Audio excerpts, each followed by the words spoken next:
പാലക്കാട് നിയമസഭാ തെരഞ്ഞെടുപ്പിൽ രാഷ്ട്രീയ കേരളം ഏറ്റവും കൂടുതൽ ഉറ്റുനോക്കുന്ന ഒരു മണ്ഡലമാണ് പാലക്കാട്. നമുക്കറിയാം, രാഹുൽ മാങ്കൂട്ടത്തിൽ വിഷയത്തോടുകൂടി പാലക്കാടിന് അത്രത്തോളം സ്വാധീനമുള്ള ഒരാളെ നിർത്തുക എന്നുള്ളത് കോൺഗ്രസിനെ സംബന്ധിച്ച് കുറച്ച് വലിയൊരു കടമ്പ തന്നെയാണ്.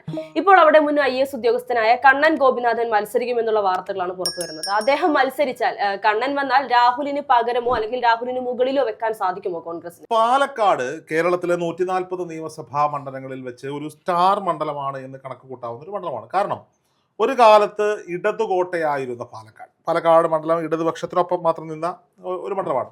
പിന്നീട് അവിടെ ഷാഫി പറമ്പിലിൻ്റെ വരവോടുകൂടി അത് കോൺഗ്രസിൻ്റെ കോട്ടയായി മാറുന്ന സാഹചര്യം ഉണ്ടാകുന്നു. അവിടെ വലിയ രീതിയിൽ BJPക്ക് മുന്നേറ്റം ഉണ്ടാകാൻ സാധിക്കുന്നു. പാലക്കാട് നഗരസഭയടക്കം BJP കൈയാളുന്ന ഒരു കാഴ്ച കഴിഞ്ഞ കുറേ കാലങ്ങളായി നമ്മൾ കണ്ടുകൊണ്ടിരിക്കുന്ന ഒരു മണ്ഡലമാണ്. ഷാഫി പറമ്പിൽ അവിടെ ജനകീയനായ ഒരു ജനപ്രതിനിധിയായി തുടരുന്ന കാലഘട്ടത്തിൽ 2021 നടക്കുന്ന നിയമസഭാ തിരഞ്ഞെടുപ്പിൽ അവിടെ BJP ഷാഫി പറമ്പിൽ ഒരു ചെക്ക് വെക്കുകയാണ്. ഷാഫി പറമ്പിലിനെതിരെ ആ സീറ്റ് പിടിക്കാൻ വേണ്ടി BJP അണിനിരത്തിയ സ്ഥാനാർത്ഥിയുടെ പേര് കേരളത്തിലെ എന്നല്ല, ഇന്ത്യയിലെ തന്നെ എല്ലാ ജനങ്ങളും ആരാധനയോടെ കാണുന്ന, ബഹുമാനത്തോട് കാണുക. കാരണം മെട്രോമാൻ E. ശ്രീധരൻ എന്ന പാലക്കാടുകാരനെ അവിടെ മത്സരിപ്പിക്കുന്ന രംഗത്തേക്ക് ഇറങ്ങും. എല്ലാവരും BJP പാലക്കാട് അക്കൗണ്ട് തുറക്കുമെന്ന് വിചാരിച്ചെടുത്ത് ഷാഫി പറമ്പിലിൻ്റെ സ്വീകാര്യതയും അദ്ദേഹത്തിൻ്റെ ജനകീയതയും അദ്ദേഹത്തിൻ്റെ സിംപ്ലിസിറ്റിയും അദ്ദേഹം ആ മണ്ഡലങ്ങളിൽ ചെയ്ത സൽപ്രവർത്തികളുമൊക്കെ കണക്കാക്കി UDFൻ്റെ ഒരു കൂട്ടായ പ്രവർത്തനത്തിലൂടെ നിസാര വോട്ടുകൾക്കെങ്കിലും ഷാഫി പറമ്പിൽ വിജയിച്ചു വരുന്ന കാഴ്ച പാലക്കാട് 2021 നമ്മൾ കണ്ടതാണ്. അത് വലിയ പ്രതീക്ഷയോടുകൂടിയാണ് BJP നേതൃത്വവും കോൺഗ്രസ് നേതൃത്വവും ഒക്കെ. എനിക്ക് തോന്നുന്നു ഒരു പക്ഷേ ഷാഫി പറമ്പിൽ ജയിക്കണമെന്ന് ആഗ്രഹിച്ച ഇടതുപക്ഷക്കാരുണ്ടായ ഒരു കാലമാണ് 2021 നിയമസഭാ തെരഞ്ഞെടുപ്പ്. കാരണം BJP വരരുത് എന്ന ആഗ്രഹത്തിൽ.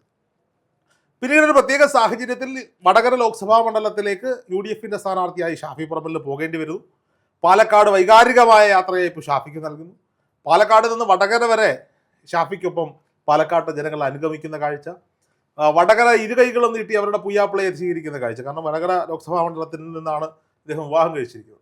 അവിടെ RMPയും മുസ്ലിം ലീഗും കോൺഗ്രസും, ഞാൻ ഈ പേരുകൾ ആദ്യം പറയുമ്പോൾ ശ്രദ്ധിക്കണം, ആദ്യം കോൺഗ്രസ് എന്നല്ല പറഞ്ഞത്. അവിടെ ഏറ്റവും കൂടുതൽ ആവേശം ഉണ്ടായിരുന്നത് RMPക്കാർക്കും ഈ പറയപ്പെടുന്ന മുസ്ലിം ലീഗുകാർക്കുമാണ് ഷാഫി പറമ്പിലിൻ്റെ വരവ്. ഇരു കൈകളും നീട്ടി അദ്ദേഹത്തെ സ്വീകരിക്കുന്നു. 1,00,000 ചില്ലാനം വോട്ടുകൾക്ക് CPMൻ്റെ കിട്ടാവുന്നതിൽ വെച്ച് ഏറ്റവും മികച്ച സ്ഥാനാർത്ഥിയായ ശൈലജ ടീച്ചറമ്മ എന്ന് വിളിച്ചിരുന്ന ശൈലജ ടീച്ചറുടെ പൊളിറ്റിക്കൽ ഗ്രാഫ് 90 ഡിഗ്രി ഉയർന്നു നിന്നെടുത്തുനിന്ന് 10 ഡിഗ്രിയിലേക്ക് താഴ്ത്തിക്കൊണ്ട് ഷാഫി പറമ്പിൽ അവിടെ MP ആകും. പിന്നീട് നടന്നത് പാലക്കാടിൻ്റെ ഒരു ചരിത്രമാണ്. പാലക്കാട് സീറ്റ് ആഗ്രഹിക്കുന്ന ഒരു കൂട്ടം ആളുകൾക്കിടയിലേക്ക് യൂത്ത് കോൺഗ്രസിന്റെ സംസ്ഥാന അധ്യക്ഷനായിരിക്കുന്ന രാഹുൽ മാങ്കൂട്ടത്തിൽ ഷാഫി പറമ്പിൽ ക്യാമ്പിൽ അല്ലെങ്കിൽ VD സതീശൻ ക്യാമ്പിന്റെ ബറ്റാലിയന്റെ ഒരു ലീഡർ എന്നൊക്കെ വിളിക്കാവുന്ന രാഹുൽ മാങ്കൂട്ടത്തിലെ UDF സ്ഥാനാർത്ഥിയാക്കുന്നു. ഇതിൽ മനംനൊന്ത് എതിർപ്പ് അറിയിച്ചുകൊണ്ട് സരിനെ പോലെ 1-2 പേർ കോൺഗ്രസ് രാഷ്ട്രീയം വിടുന്നു. ആ സരിനെ തന്നെ CPM ആരെ മത്സരിപ്പിക്കുമെന്നറിയാതെ കലങ്ങി നിന്നെടുത്ത് സരിനെ തന്നെ CPM അവിടെ സ്റ്റെതസ്കോപ്പ് ചിഹ്നത്തിൽ രാഹുലിനെതിരെ മത്സര രംഗത്തേക്ക് ഇറങ്ങുന്നു. BJP മെട്രോമാൻ ശ്രീധരനെ മത്സരിപ്പിച്ചെടുത്ത് BJP കൃഷ്ണകുമാറിനെ മത്സരിപ്പിക്കുന്ന സാഹചര്യം BJPക്ക് അവിടെ തെറ്റി എന്നുള്ളതാണ്. അത് അധികാരമോഹത്തിന്റെ പുറത്ത് സംഭവിച്ചു പോയ ഒന്നാണ്. അവിടെ പെട്ടെന്ന് അങ്ങ് ഇടതുപക്ഷത്തേക്ക് സരിനെ അംഗീകരിക്കാൻ ഇടതുപക്ഷമോ അല്ലെങ്കിൽ അവിടെ പ്രാദേശികമായ പ്രശ്നങ്ങളിലും ഗ്രൂപ്പ് തർക്കങ്ങളിലും നിൽക്കുന്ന കൃഷ്ണകുമാറിനെ വിജയിപ്പിക്കാൻ BJPയോ തയ്യാറാകാത്ത സാഹചര്യത്തിൽ, പിന്നെ ഒരു UDF അനുകൂല ട്രെൻഡിൻ്റെയൊക്കെ സാഹചര്യത്തിൽ ഷാഫി പറമ്പിലിൻ്റെ ഒരു വ്യക്തിപ്രഭാവത്തിൽ ടീം UDFൻ്റെ ഒരു പ്രവർത്തന മികവിൽ യൂത്ത് കോൺഗ്രസ് സംസ്ഥാന അധ്യക്ഷൻ രാഹുൽ മാങ്കൂട്ടത്തിൽ 25,000 1,00,000 പരം വോട്ടുകൾ, ഇതൊക്കെ മാജിക്കൽ നമ്പറുകളിലേക്ക് മാറുന്നു. 3,000 ചില്ലാനം വോട്ടിന് ഷാഫി പറമ്പിൽ ജയിച്ചെടുത്ത് 1,00,000 പരം. അപ്പോൾ ഈ കൃഷ്ണകുമാറിനെയും എതിരെയൊക്കെ എന്തുമാത്രം എതിർപ്പുണ്ടായിരുന്നു നമ്മൾ ചിന്തിക്കണം. അവിടെ രാഹുൽ മാങ്കൂട്ടത്തിൽ ജയിച്ചു വരുന്നു. അപ്പോഴും അത് എന്താണ്, സ്റ്റാർ മണ്ഡലമാണ്. കാരണം ആരാ മത്സരിക്കുന്നത്? അവിടെ മത്സരിക്കുന്നത് യൂത്ത് കോൺഗ്രസിന്റെ സംസ്ഥാന അധ്യക്ഷനാണേ. പ്രതിപക്ഷ പാർട്ടിയുടെ യുവജന വിഭാഗത്തിന്റെ സംസ്ഥാന അധ്യക്ഷൻ. സ്റ്റാർ മണ്ഡലമാണ്. പിന്നീട് ഈ രാഹുൽ മാങ്കൂട്ടത്തിൻ്റെ വ്യക്തിപരമായ പല വിഷയങ്ങൾ പുറത്തു വരുന്നു. അദ്ദേഹം ഒരു പെണ്ണുപിടിയനാണെന്നും വുമണൈസറാണെന്നും ഒരുപാട് ഗർഭചിത്രങ്ങൾക്കൊക്കെ നിർബന്ധിച്ചിട്ടുള്ള ആളെന്ന തരത്തിലൊക്കെ കേസ് വരുന്നു. രാഹുൽ പക്ഷേ ഇപ്പോഴും MLA ആയി ജയിലിൽ തുടരുന്നു.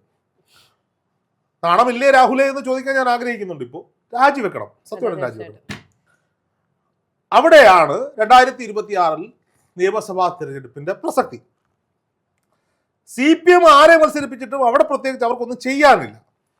പക്ഷെ BJPക്ക് മാക്സിമം നമ്പർ ഓഫ് സീറ്റുകളിൽ ഒരു പെർഫോമൻസ് കാഴ്ചവെച്ച് കിട്ടാവുന്ന സീറ്റുകൾ പിടിച്ചെടുക്കണമെന്നൊരു താല്പര്യത്തിൽ മുന്നോട്ട് പോകുമ്പോൾ അവരുടെ A ക്ലാസ് മണ്ഡലമായ പാലക്കാട് ആര് സ്ഥാനാർത്ഥിയാകുമെന്ന ചോദ്യമുണ്ട്. ഉണ്ണി മുകുന്ദന്റെ പേര് കേൾക്കുന്നുണ്ട്, പ്രശാന്ത് ശിവന്റെ പേര് കേൾക്കുന്നുണ്ട്, അപ്രതീക്ഷിത സ്ഥാനാർത്ഥി ഉണ്ടാകുമെന്ന് നരേന്ദ്രമോദി മത്സരിക്കുമെന്ന് എനിക്കറിയാം. അപ്പോഴവിടെ ഒരു പ്രശ്നം, ഷാഫി പറമ്പിൽ ഉഴുതും മെതിച്ചിട്ടിരുന്ന ഒരു നിലമായിരുന്നു പാലക്കാട്. അവിടെ രാഹുലിനെ വെച്ചുകൊണ്ട് കോൺഗ്രസ് വിത്ത് വാങ്ങി. പക്ഷെ ഈ കിളിച്ചു വന്നതെല്ലാം കള്ള വിത്തുകളായി പോയി എന്നുള്ളതാണ്. ഇവരങ്ങോട്ട് മാറുന്ന സമയത്ത് രാഹുലിന്റെ ലക്ഷ്യം കാമാസക്തി മാത്രമായി പോയി എന്നുള്ളത്. അപ്പൊ ആ ഒരു പേര് ദോഷം അവിടെ ഉണ്ട്. കോൺഗ്രസിന്റെ സെലക്ഷൻ മോശമായി പോയി. പക്ഷെ രാഹുൽ MLA എന്ന നിലയിലുള്ള പെർഫോമൻസിന് അവിടെ ആർക്കും യാതൊരു പരാതിയില്ല കേട്ടോ. അപ്പൊ പക്ഷേ ഷാഫി പറമ്പിൽ തന്നെ വീണ്ടും പാലക്കാടേക്ക് വരണമെന്നാണ് പാലക്കാട് ജനത ആഗ്രഹിക്കുന്നത്. ഷാഫിക്ക് ഒരു സീറ്റ് കിട്ടിയാലും അത് കോഴിക്കോട് ജില്ലയിൽ എവിടെയെങ്കിലും, കാരണം ഷാഫി ഒരു പെർഫോമറാണേ, അതുകൊണ്ട് ജയസാധ്യത ഇല്ലാത്ത എവിടെയെങ്കിലും ഒക്കെ ഷാഫിയെ മത്സരിക്കുന്നെങ്കിൽ കോൺഗ്രസിന് താല്പര്യം. അപ്പോൾ പാലക്കാട് ആര്? അപ്പോൾ ഒരുപാട് പേരുകൾ ഇങ്ങനെ, സന്ദീപ് വാര്യരുണ്ട്, സന്ദീപ് വാര്യർ പാലക്കാട് മികച്ച സ്ഥാനാർത്ഥിയാണ്, അഖിൽമാർ പാലക്കാട് മത്സരിക്കുമെന്നൊക്കെ പറഞ്ഞ് 1-2 പ്രചാരണങ്ങളൊക്കെ ഉണ്ടായി. എന്തായാലും പാലക്കാട് വരാൻ പോകുന്നത് ഒരു സ്റ്റാർ ക്യാമ്പയിനർ ആയിരിക്കണം. അങ്ങനെ വരുന്ന സാഹചര്യത്തിലാണ് 2025 സെപ്റ്റംബർ മാസം കോൺഗ്രസിൽ അംഗത്വമെടുത്ത മുൻ IAS ഓഫീസർ കണ്ണൻ ഗോപിനാഥ് ലിസ്റ്റിൽ ഇടം പിടിക്കുന്നത്. അങ്ങനെ വരുമ്പോ നമ്മുടെ സരിനും ചെറിയ രാഷ്ട്രീയമൊന്നും അല്ല.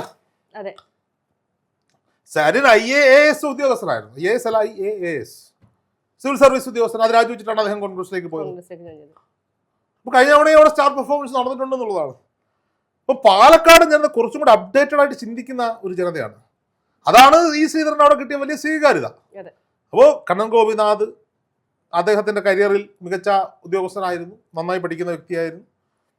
അപ്പോൾ സ്വാഭാവികമായും നാടിന് പല സംഭാവനകൾ നൽകിയിട്ടുള്ള വ്യക്തിയാണ്, കോൺഗ്രസ് രാഷ്ട്രീയം പേരുന്ന ആളാണ്.